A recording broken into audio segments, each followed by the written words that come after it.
어제 헌법재판소가 최상목 대통령 권한대행이 마은혁 헌법재판관 후보자를 임명하지 않은 것이 위헌인지를 선고할 예정이었는데 이게 다음 주로 미뤄졌습니다.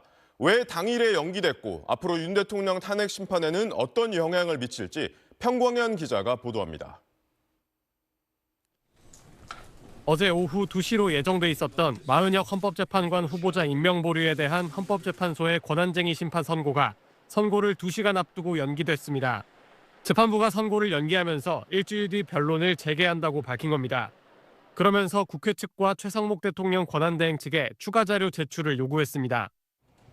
발단은 지난 1일 최 권한대행 측이 헌재에 낸 의견서였습니다. 최 권한대행 측은 의견서를 통해 우원식 국회의장이 본회의 의결도 없이 청구한 권한쟁의 심판은 각하돼야 한다고 주장했습니다. 헌재는 최 권한대행 주장에 대한 우원식 국회의장의 입장을 모레까지 제출하라면서 최 권한대행 측엔 여야가 마 후보자 등 재판관 3명 후보자를 합의했던 상황에 대한 당시 여야 원내대표 진술서 등을 제출할 걸 요구했습니다.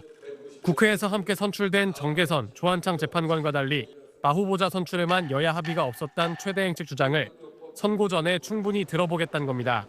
무엇을 근거로 이 두 분은 여야 간 합의가 있었고 한 분은 여야 합의가 없었다고 판단을 하는 것인지 그거를 판단할 권한이 그 권한 대행한테 있는 것이냐.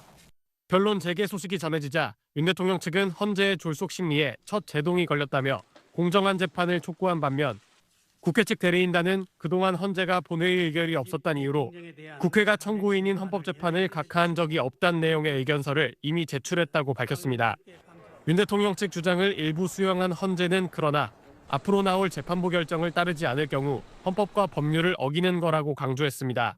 헌재의 위헌 결정이 나오더라도 당장 마은혁 후보자를 임명하지 않을 수 있다는 목소리가 여권에서 나오자 최 권한대행 측에 사전 경고를 했다는 분석이 나옵니다. SBS 평광현입니다.